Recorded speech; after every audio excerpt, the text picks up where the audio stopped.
ओम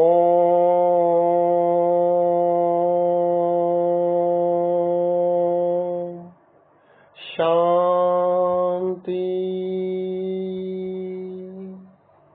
ओम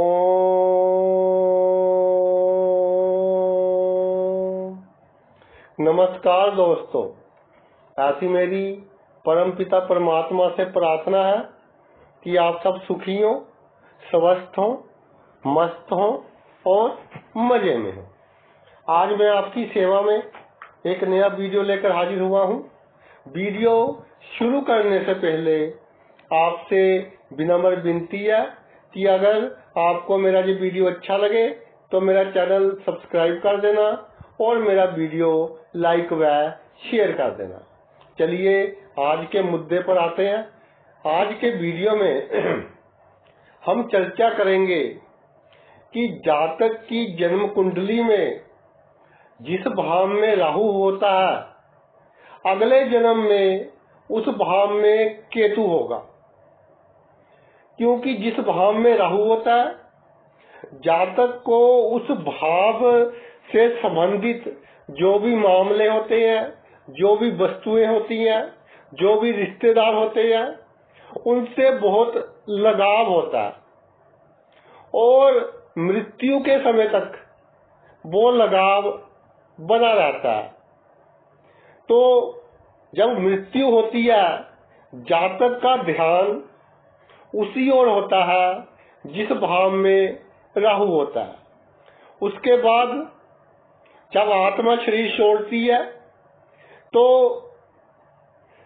अगला जन्म जब मनुष्य का मिलता है तो केतु वहां आ जाता है।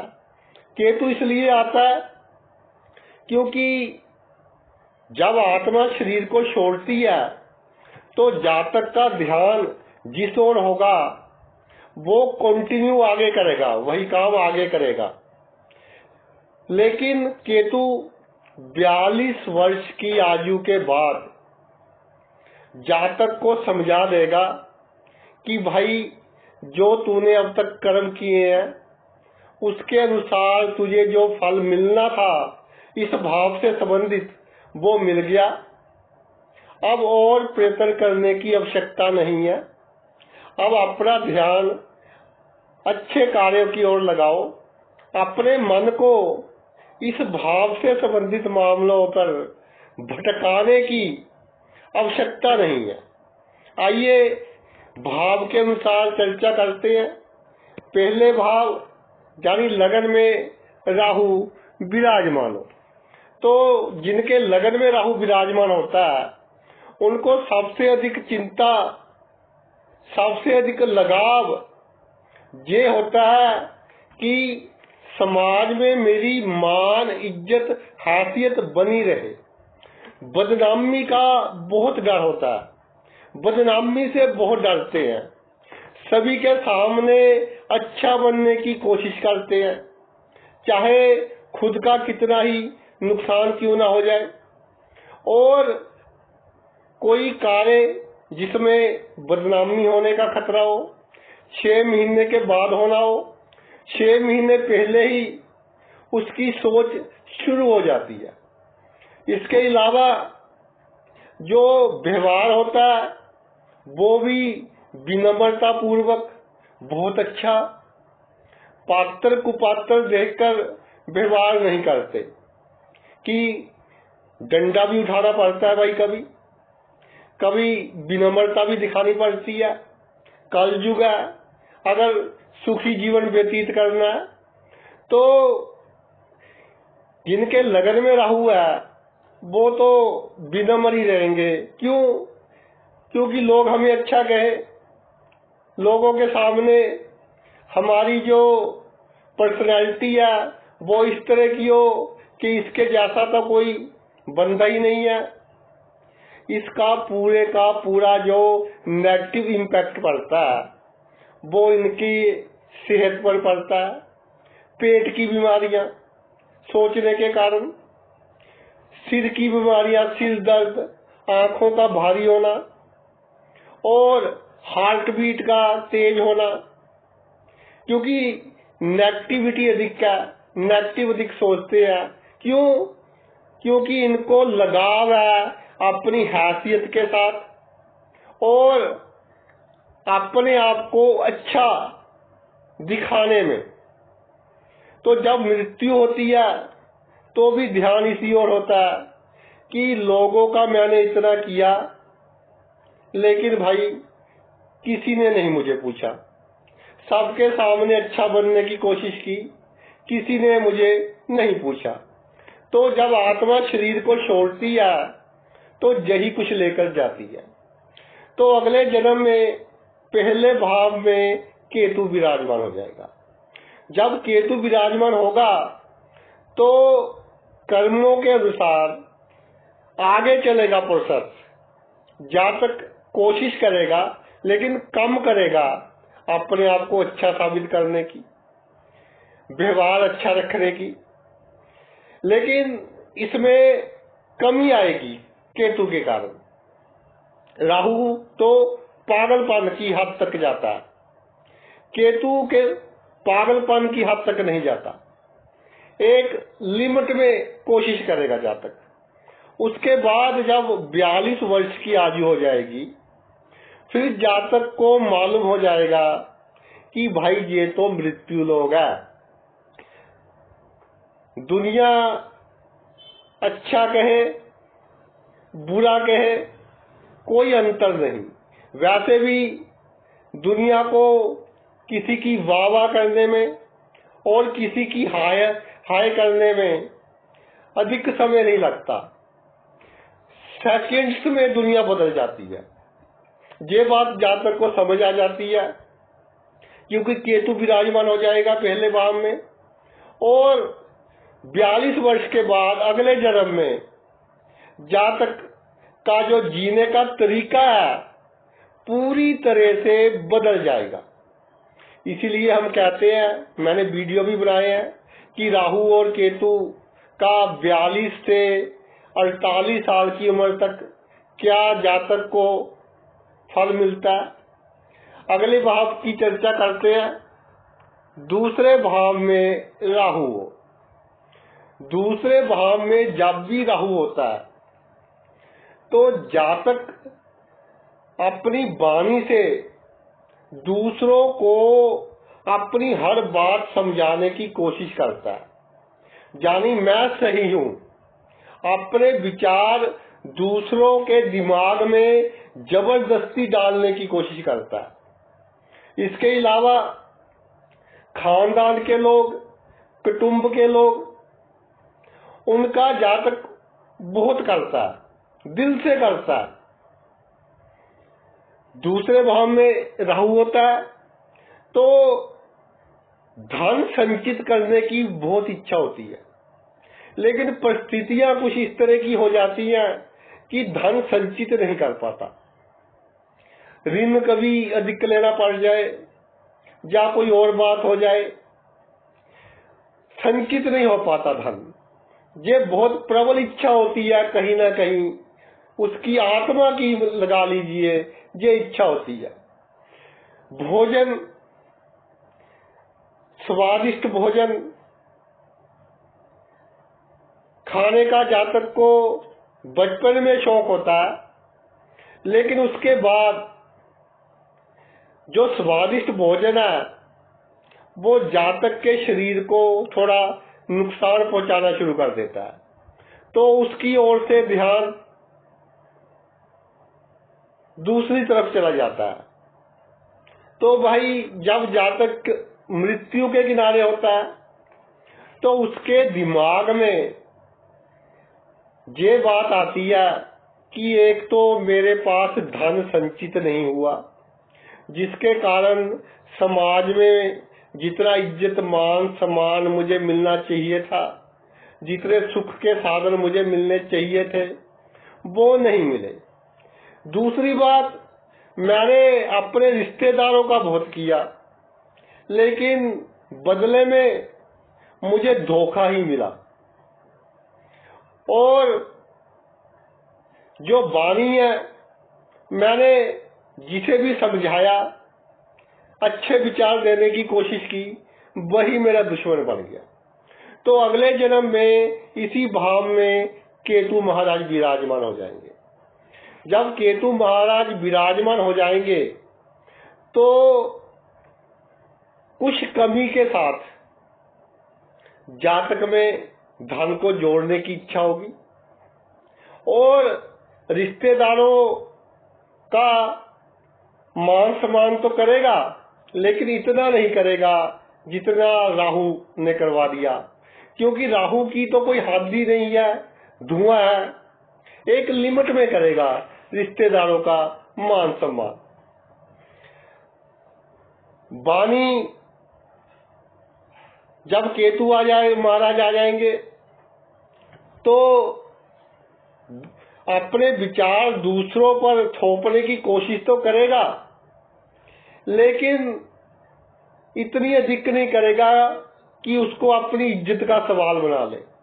ये प्रोसेस 42 वर्ष की आयु तक चलेगा।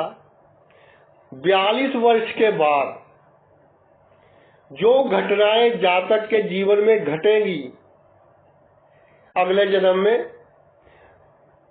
वो समझ जाएगा कि धन संचित का हमारे जीवन में कितना रोल है, रिश्तेदारों का कितना रोल है, वाणी का कितना रोल है, खाने पीने की वस्तुएं कितनी चाहिए हमें, सब ज्ञात हो जाएगा और उसका इस भाव के प्रति रवैया ही बदल जाएगा।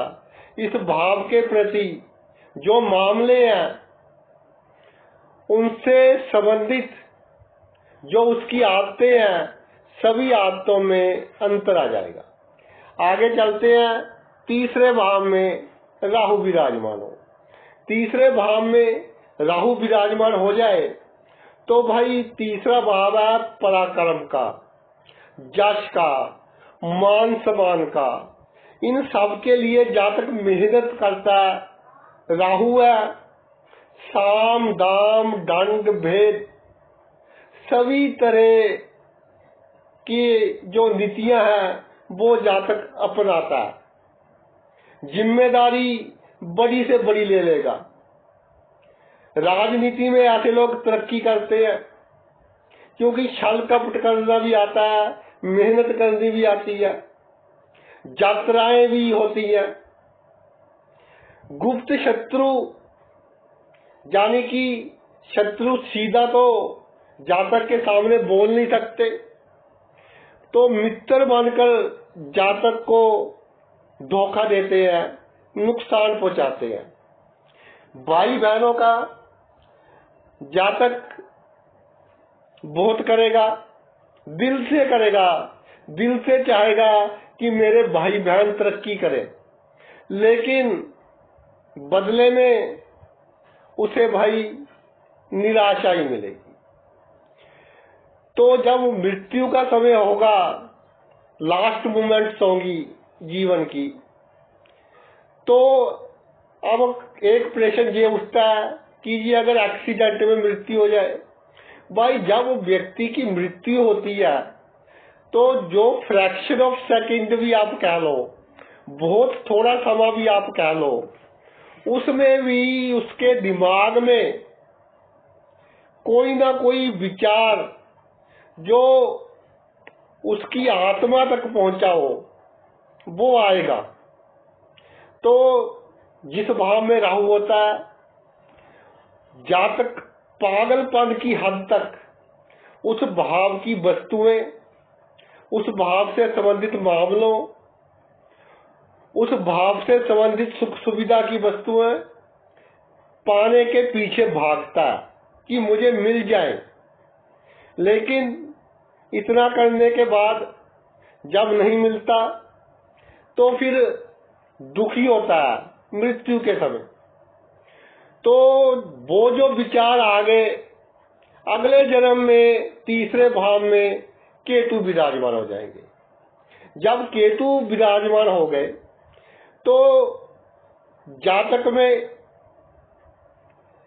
वो क्वालिटीज तो रहेंगी, परिश्रम करने की, मेहनत करने की, मान सम्मान हासिल करने की, लेकिन पागलपन की हद तक नहीं जाएगा। एक लिमिट तक मिल जाए तो ठीक है। और भाई बहनों का जितना करेगा बदले में थोड़ा मिलेगा अधिक। राहु की जगह अगर केतु हो थोड़ा अधिक दिलवाएगा भाई बहनों से। तो इसी तरह आगे बढ़ता जाएगा जीवन। जब 42 वर्ष की आयु हो जाएगी जातक की, तो सभी तरह की घटनाएं उसके जीवन में घट चुकी होंगी। तीसरे भाव से संबंधित जो भी मामले हैं तो उसको समझ आ जाएगी। और तीसरे भाव से संबंधित मामले कौन से? मेहनत, जिम्मेदारी,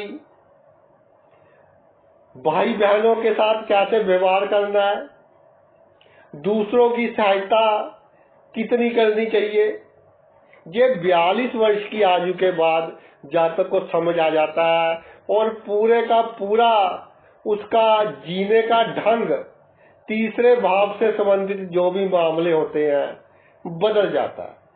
आगे चलते हैं चौथा भाव।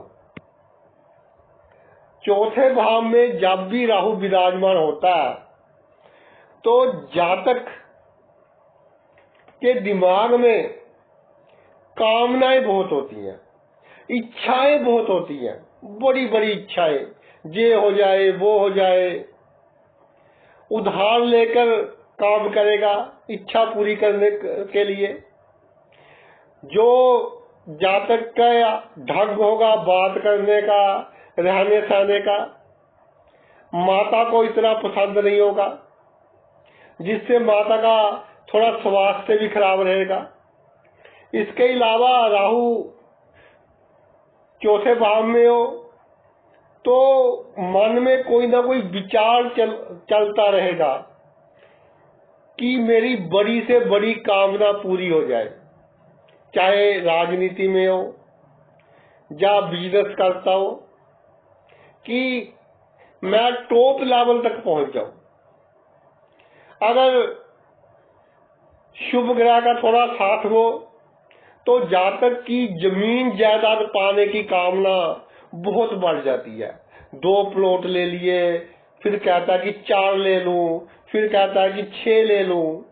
जो 2 लिए हैं उसकी खुशी नहीं मनाएगा, 6 लेने के चक्कर में बीमारियां लगा लेगा, कोई ना कोई बीमारी, ब्लड प्रेशर की बीमारी, हार्ट की बीमारी, कोलेस्ट्रॉल की बीमारी, इस तरह की बीमारियां। इसके अलावा छल कपट बहुत करेगा अपनी कामनाओं की पूर्ति के लिए, और छल कपट बहुत साहस के साथ करेगा। किसी को समझ नहीं आएगा कि जातक छल कपट कर रहा है। तो ऐसे जीवन बीतता जाएगा।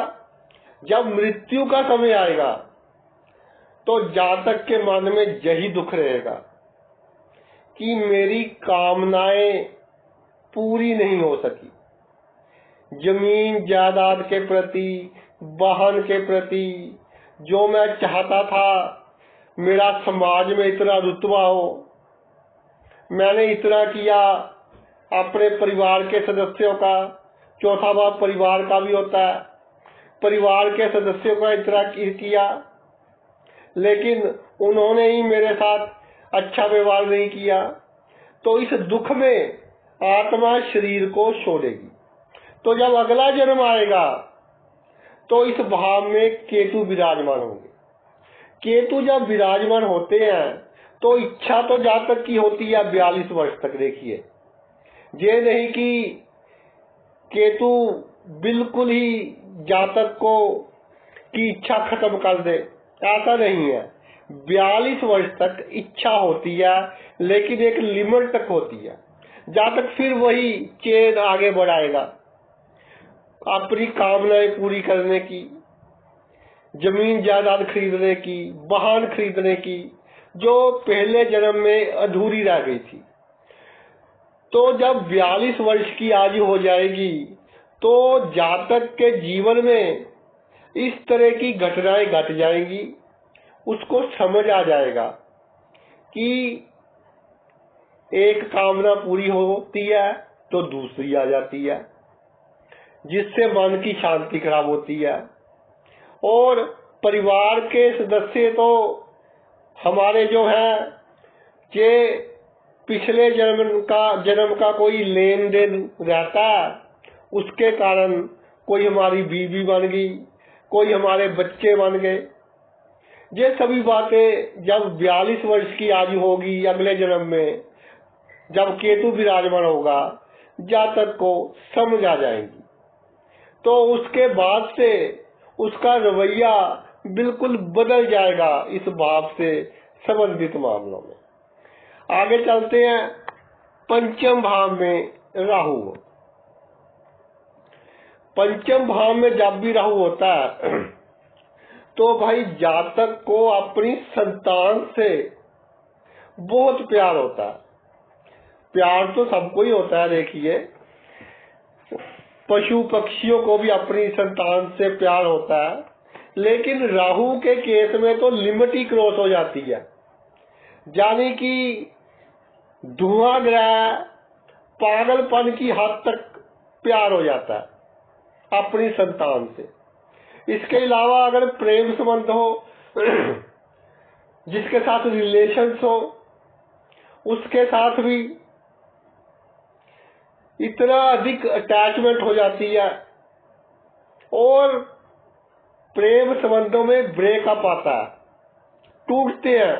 जब पंचम भाव में राहु होता है, उसका दुख पूरी उम्र जातक की आत्मा पर पड़ा रहता है, दिमाग पर छाया रहता है। इसके अलावा पंचम भाव में राहु हो, जातक ने बहुत एक ईमानदारी दिखाई जिन लोगों को, उन्होंने ही जातक का बहुत बड़ा नुकसान किया, जातक की छवि खराब की, जातक को मानसिक चिंता दी। तो जब मृत्यु का समय आता है तो जातक सोचता है कि इतना कुछ किया संतान के लिए, जिसके साथ मेरे रिलेशन थे, मगर बदले में क्या मिला, इन्होंने तो कुछ नहीं दिया। तो दुख में जातक की आत्मा जातक का शरीर छोड़ती है। फिर अगले जन्म में केतु आ जाते हैं। जब केतु आते हैं वो इन सब वस्तुओं से अटैचमेंट तो देते हैं, लेकिन एक लिमिट तक देते हैं। संतान से, प्रेमी प्रेमिका से, या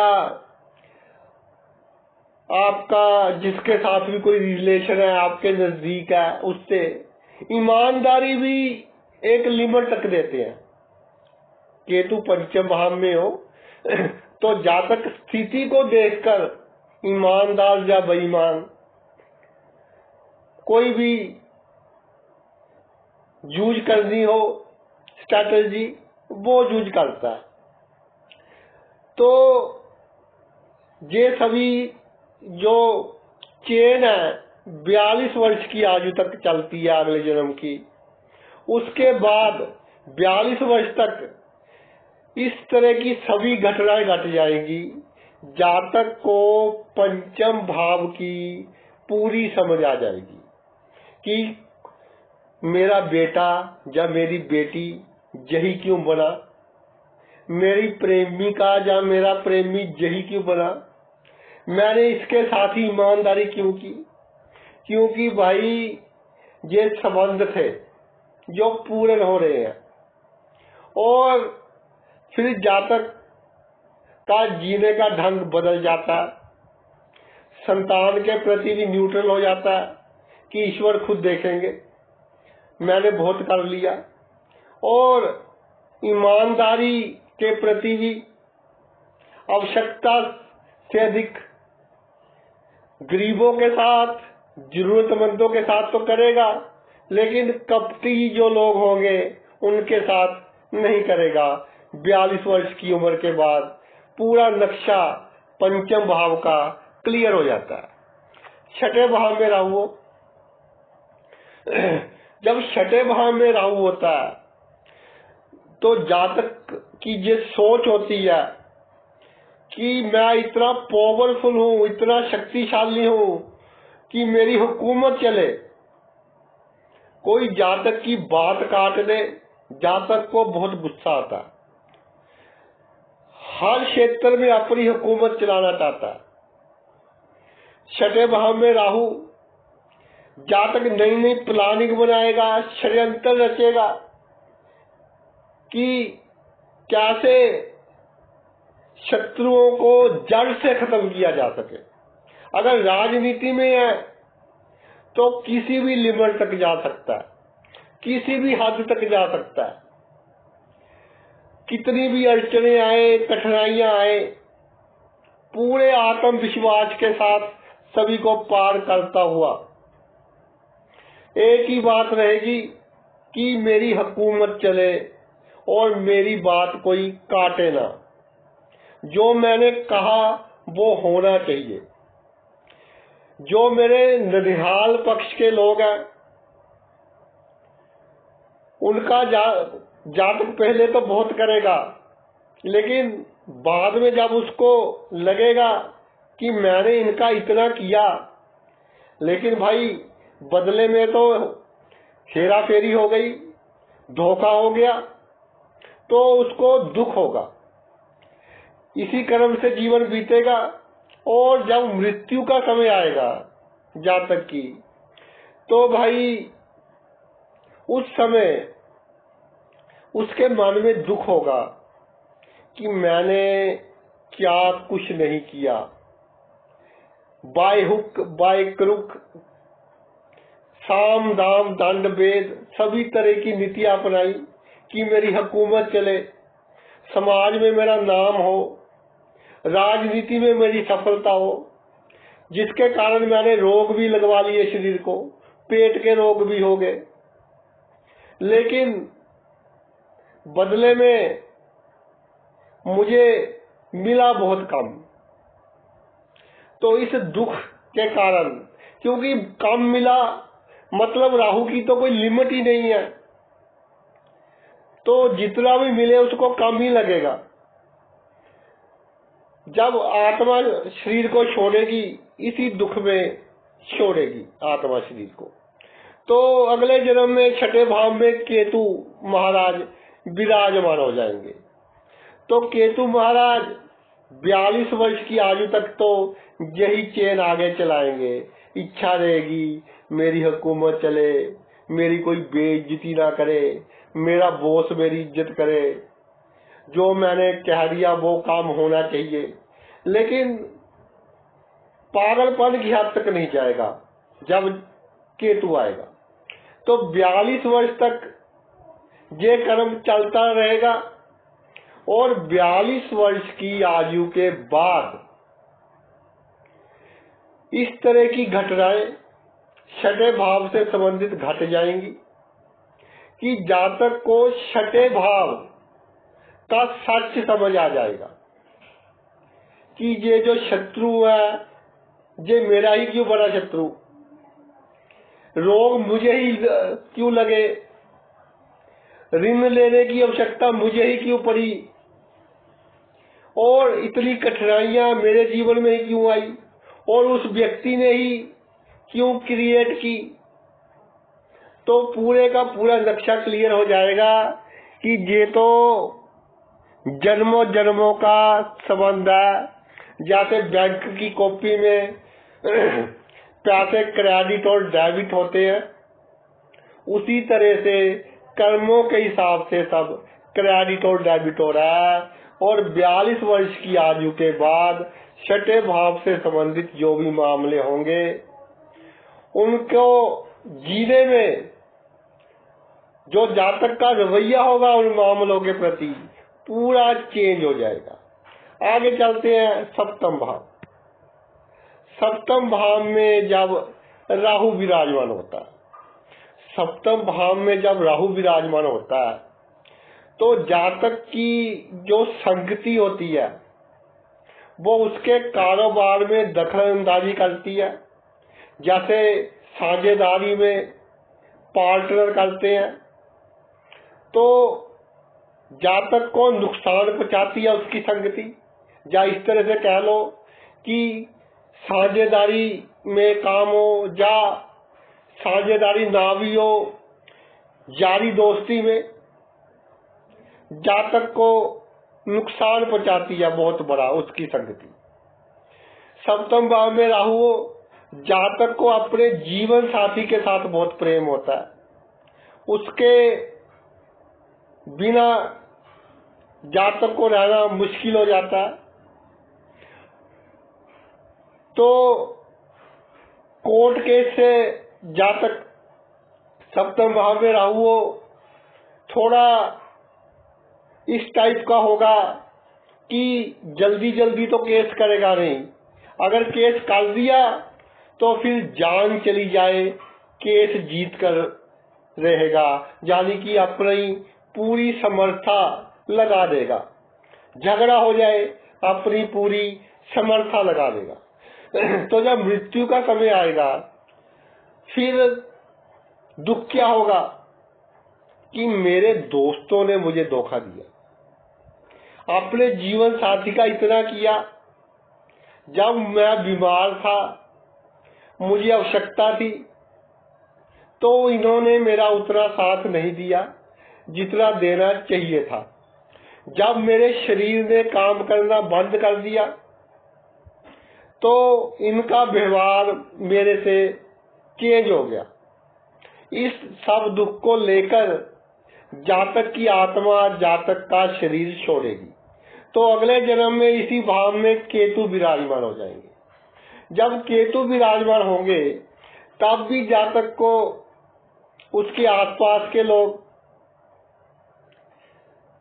नुकसान पहुंचाएंगे, लेकिन उतना नहीं पहुंचाएंगे जितना राहु ने के वक्त पहुंचाया था। और जो जीवन साथी है वो भी जातक के साथ तब तक तो बहुत अच्छा रहेगा जब तक जातक के पास समर्था है सभी तरह की, उसके बाद उसके रवैये में भी अंतर आ जाएगा। कोर्ट केस किसी पर जातक को करना पड़े या जातक पर कोई कर दे तो जातक का दिल बहुत दुखेगा, मानसिक चिंता रहेगी।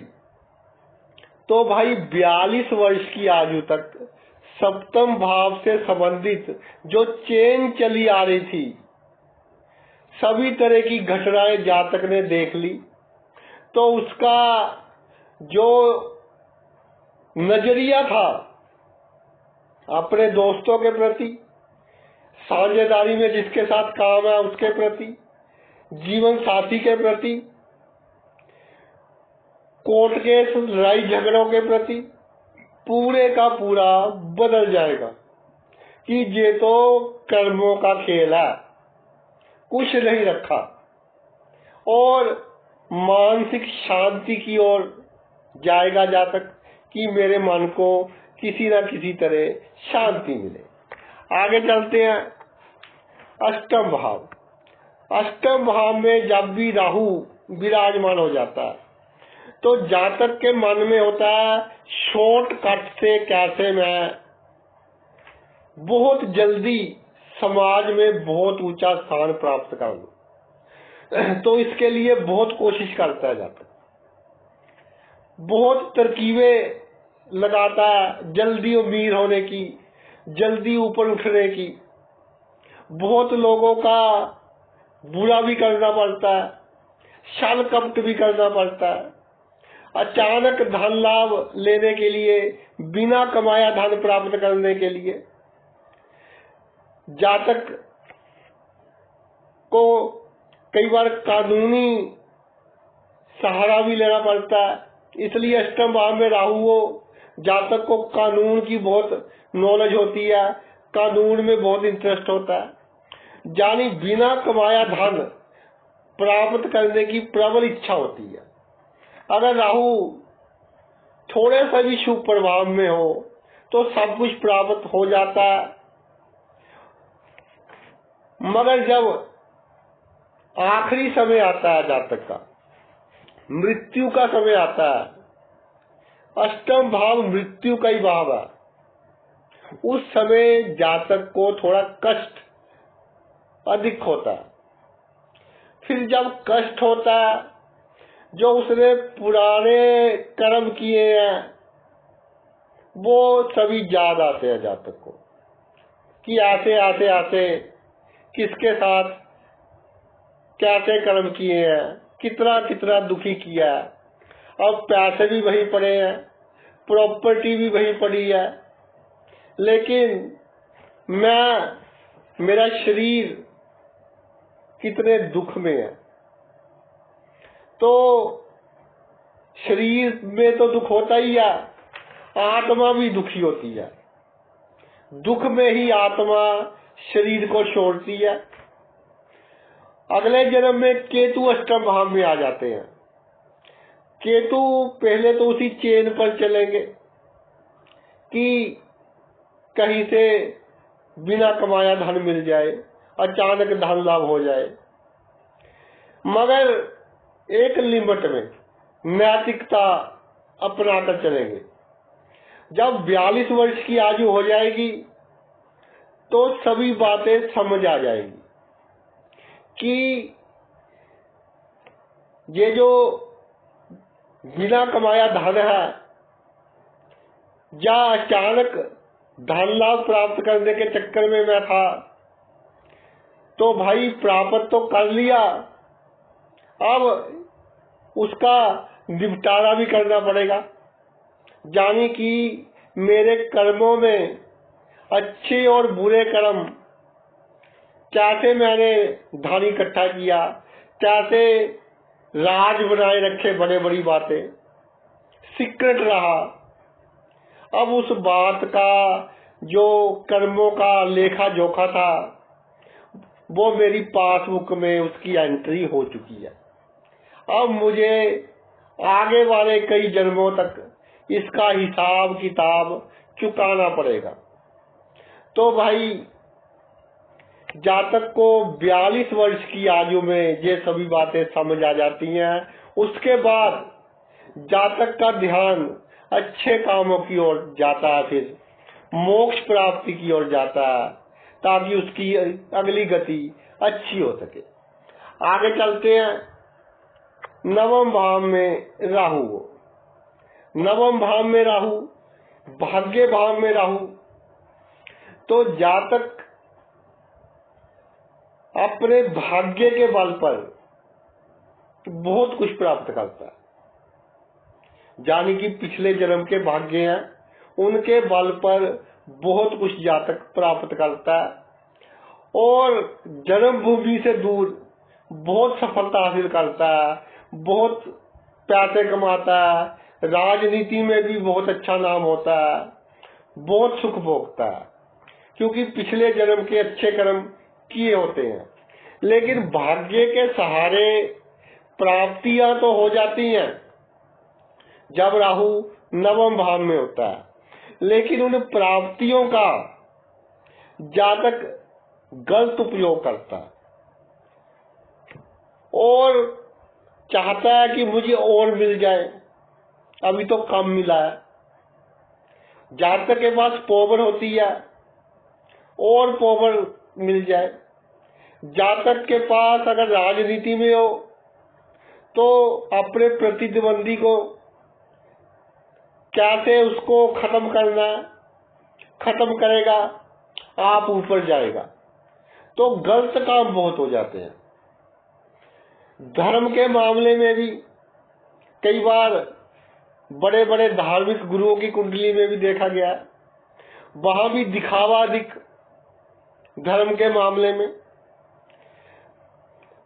मंदिर में जाकर तो माथा रगड़ना, लोगों को दिखाना, कोई धार्मिक कार्य हो लोगों को दिखाकर पैसे देने और कहना कि भाई मेरा नाम लिखवा देना, यानी धर्म में भी दिखावा करना। फिर जब अंतिम समय आएगा, फिर जातक सोचेगा कि ईश्वर ने तो बहुत कुछ दिया था, लेकिन मैंने इनका उपयोग लोगों की भलाई के लिए थोड़ा कम किया, जो मुझे शक्तियां मिली थी उससे मैं संतुष्ट नहीं रहा, और के चक्कर में अधिक रहा, उनका सुख भी नहीं लिया और अपने लिए बुरे कर्म भी पैदा कर दिए, तो आत्मा दुखी होगी। एक बात और है, नवम भाव अचानक बहुत लाभ करवाएगा। एक तो जो अचानक लाभ हो गया, पिछले जन्म से जो अच्छे कर्म चले आ रहे थे वो खत्म हो गए, क्योंकि अचानक लाभ हो गया। तो जब जातक की आत्मा जातक का शरीर छोड़ेगी तो इसी दुख में छोड़ेगी कि ईश्वर ने तो बहुत दिया, लेकिन मैंने और के चक्कर में लोगों को दुखी बहुत किया, लोगों के खिलाफ षड्यंत्र प्लानिंग्स बहुत बनाई, चाहे किसी को मालूम हो चाहे ना हो, जातक की आत्मा को उसके दिमाग को मालूम होगी। तो जब आत्मा शरीर छोड़ देगी, अगले जन्म में इसी भाव में केतु आएगा। फिर केतु धीरे धीरे शक्तियां देगा, जातक को धार्मिक बनाएगा।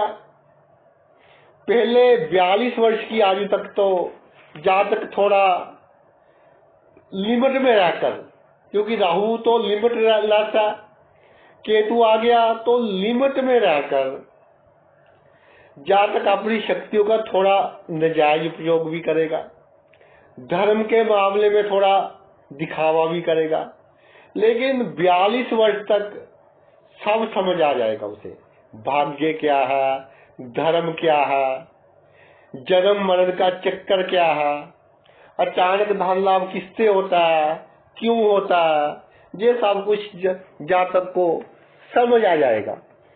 तो भाई 42 वर्ष की आयु के बाद जातक का जीने का ढंग ही बदल जाएगा, यानी कि बहुत अच्छा हो जाएगा और अपने कर्मों को सुधारने की कोशिश करेगा। क्योंकि राहु ने जो गलत कर्म करवाए थे पिछले जन्म में, जब केतु आ गया तो उसका कुछ ना कुछ हिसाब किताब तो चुकाना पड़ा जातक को, तो वो भी समझ आ जाएगा जातक को जब नवम भाव में केतु होगा।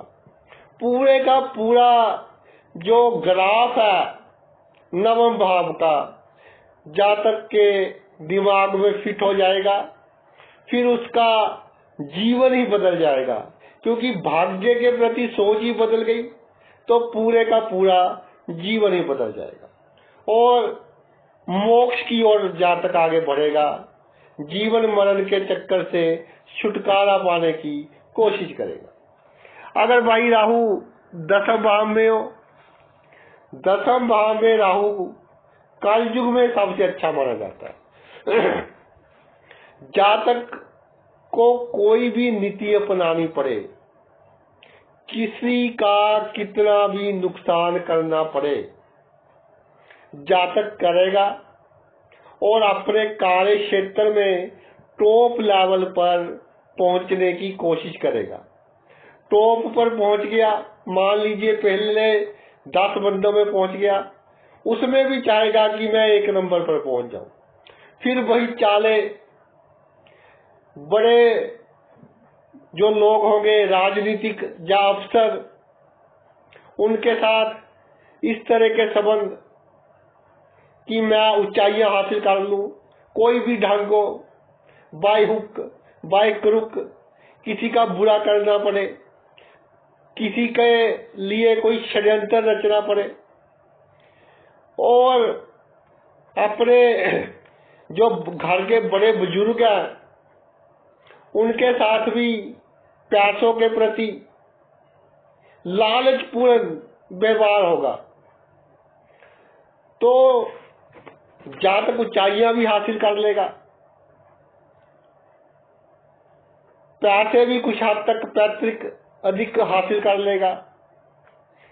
2 नंबर की कमाई अगर करना चाहे वो भी कर लेगा, लेकिन जब अंतिम समय आएगा तो एकदम सभी विचार जातक के दिमाग में आएंगे कि मैं क्या था, ईश्वर ने मुझे कितनी ऊंचाइयां दी और मैंने ईश्वर की बनाई हुई जो दुनिया है, जो मेरे आसपास के लोग हैं, उनके साथ कैसा व्यवहार किया। इस दुख में उसकी आत्मा उसका शरीर छोड़ेगी। तो अगले जन्म में केतु महाराज 10वें भाव में विराजमान हो जाएंगे। केतु महाराज 42 वर्ष की आयु तक तो थोड़ी सी लिमिट में रहकर आगे बढ़ने की कोशिश करेंगे, ऊपर जाने की कोशिश करेंगे, लेकिन किसी का अधिक बुरा नहीं करेंगे। जानी गरीब का, जरूरतमंद का, शरीफ बंदे का बुरा नहीं करेंगे। तो ये कर्म चलेगा 42 वर्ष की आयु तक। 42 वर्ष की आयु तक सभी घटनाएं 10वें भाव से रिलेटेड, जिसमें पावर्स होती है, जातक की शक्तियां, ऊंचाइयां, छल, कपट, पिता का चाहता, ये सभी घटनाएं इस तरह की घट जाएंगी कि जातक को समझ आ जाएगा कि भाई ये तो कर्मों का चक्कर चल रहा है। उसके बाद से जातक अपनी कर्म से जल्दी से किसी का बुरा नहीं करेगा और जो बुरे कर्म किए हैं उनको अच्छा करने की कोशिश करेगा और काफी हद तक अच्छा करने में कामयाब भी हो जाएगा। और जो उसके सह कर्मचारी हैं, कार्य क्षेत्र के लोग हैं, सभी जातक की बहुत रिस्पेक्ट करेंगे, दुआएं देंगे। आगे चलते हैं 11वें भाव में राहु। 11वें भाव में राहु विराजमान हो जाए तो भाई जातक चाहेगा कि इतनी आमदन हो, उतनी हो गई, फिर चाहेगा कि इतनी और हो जाए, उतनी भी हो गई, फिर चाहेगा कि इससे भी दुगनी हो जाए। तो भाई धुआं जैसे फैलता है, वैसे ही आमदन के प्रति, मित्रों से लाभ लेने के प्रति कि मित्रों से कैसे लाभ ले लो, उनसे ही मित्रता रखेगा। सोशल सर्कल उन्हीं लोगों से रखेगा जिनसे लाभ हो। जब अपना काम निकल गया तो भाई जातक अधिक सोचेगा नहीं उनके बारे में। इसके अलावा 11वें भाव में जब राहु होता है तो जातक के जिनके साथ रिलेशन होते हैं, जब प्रेम संबंध भी होते हैं, वो भी जातक अपने सेल्फिशनेस के लिए उपयोग करेगा। उसमें भी इमोशंस कम होगी, यानी दूसरों की भलाई कम, अपनी भलाई अधिक, और आमदनी में जायज नाजायज ढंग थोड़े अधिक अपनाएगा, जिससे दूसरों को नुकसान भी हो जाएगा।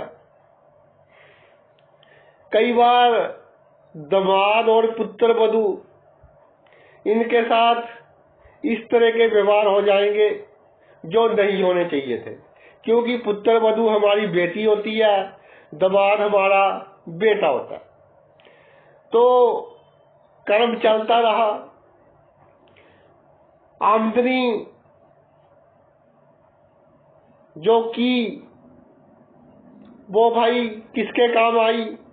जब जातक का अंतिम समय आया, उसको समझ में आने लगा कि ये तो अब जो मैंने धन कमाया है, कितनी षड्यंत्र रचे, कितने लोगों का नुकसान किया, क्या कुछ नहीं किया। तो मेरे बच्चे, मेरी पत्नी इतना किया, अब जितना किया उतना पूछते नहीं है, और मैंने इतने दुखी होकर इतनी मेहनत से धन कमाया है, अब उसका सुख ये भोगेंगे। और बुरे कर्म जो मैंने किए हैं उसका जो रिजल्ट है वो मैं भोगूंगा। तो जहां तक दुखी होता है उसकी आत्मा दुखी होती है, और इसी दुख में आत्मा शरीर को छोड़ती है। तो अगले जन्म में जहां भाई केतु विराजमान हो जाते हैं, केतु भी थोड़ा इधर उधर करते हैं आमदनी बढ़ाने के लिए, मित्र बढ़ाने के लिए, लेकिन केतु इतना बुरा नहीं करते, एक लिमिट में करते हैं। किसी का नुकसान भी करेंगे तो जिसकी बददुआएं कम लगे, जो पहले से ही कपटी हो, उसका नुकसान कर दे तो इतनी बददुआएं नहीं लगती, उसका ही नुकसान करेंगे। और जब जातक की उम्र 42 वर्ष की हो जाएगी तो पूरे का पूरा 11वें भाव का जो ग्राफ है जातक के सामने आ जाएगा कि मैंने ये ऐसे किया तो ऐसे मुझे रिजल्ट मिले। तो समझ जाएगा वो कि भाई ये तो कर्मों का चक्कर है, वो पूर्ण हो रहा है, मैं तो इस दुनिया के जो रंग थे उसमें बेवकूफों की तरह रंगा रहा। 42 वर्ष के बाद धीरे धीरे जातक का जो जीने का ढंग है, जो 11वें भाव के मामले हैं उनके प्रति बदल जाएगा, और जातक अच्छे कामों में पैसे निकालने भी शुरू करेगा और चाहेगा कि मैं इस जन्म मरण के चक्कर से मुक्ति प्राप्त कर सकूं। अगर भाई 12वें भाव में राहु हो, 12वें भाव में राहु जब 12वें भाव में राहु होता है तो एक तो पिछले जन्म में कुछ इस तरह के कर्म कि जातक को किसी का शराब कह लो, या जिसका जातक के साथ बहुत प्यार हो, जातक ने उसके साथ ही कोई चालाकी की हो, उसने कह दिया हो कि मुझसे दूर चले जाओ, तो जन्मभूमि से दूर जातक बहुत तरक्की करता है 12वें भाव में जब भी राहु विराजमान हो जाता है। इसके अलावा 12वां भाव होता है गुप्त शक्तियों का, और हमारे जो बुजुर्ग हैं उनकी आत्माओं का। तो हमारे बुजुर्गों की, पितरों की आत्माएं अंग संग रहती हैं, जिनके साथ जातक ने छल कपट किया होता है। तो एक बहुत अजीबो गरीब सी स्थिति बन जाती है। लेकिन 12वें भाव में सिर्फ हमारे ही बुजुर्गों की आत्माएं रहती हैं, तो जातक जहां फंसेगा वहां से जातक को निकाल तो लेंगी, लेकिन इस बात का भी एहसास करवा देंगी कि भाई कहीं ना कहीं तूने गलत कर्म किए हुए हैं। जब राहु 12वें भाव में होता है तो जब जातक की मृत्यु होती है तो जातक के दिमाग में वो सभी घटनाएं कि मैंने कैसे कैसे काम किए, कि कितनी बड़ी बदनामी होनी थी मैं बच गया, कितनी बड़ी दुर्घटना से मैं बच गया, और उसको संकेत मिलते हैं कि ये मेरे पितरों की आत्माओं ने, गुप्त शक्तियों ने मुझे बचाया। तो इसी सोच में जातक की आत्मा जातक का शरीर छोड़ती है। अगले जन्म में इसी भाव में केतु महाराज विराजमान हो जाते हैं। तो थोड़ी सी समझ तो पहले ही होती है, फिर बाद में अधिक जातक को समझ आ जाता है और वो मोक्ष की ओर अपने कदम बढ़ाता है, खास तौर पर जब उसकी उम्र 42 वर्ष की हो जाती है। उसके हाथों से अच्छे कार्य ही होते हैं, जरूरतमंदों की, बीमारों की सहायता ही होती है। तो 12वें भाव में केतु हो तो भाई मोक्ष प्राप्त करने की इस मृत्यु लोक पर आप दोबारा ना आओ, इस कोशिश में बीमारों की सेवा करें, जरूरतमंदों की सेवा करें, अच्छे कार्य करें, आप दुख सहलें, दूसरों को सुखी करें, तो बहुत अधिक चांस है अगर 12वें भाव में केतु हो आपको मोक्ष की प्राप्ति हो जाए। तो भाई ये तो मेरा वीडियो था कि जो राहु है, जिस जन्म में राहु जिस भाव में होता है उससे अगले जन्म में उस भाव में केतु होता है, कैसे कैसे कर्मों की चेन चलती है। आपने अपना इतना कीमती समय निकालकर ये वीडियो देखा, मैं तहे दिल से आपका आभारी हूँ। थैंक्स।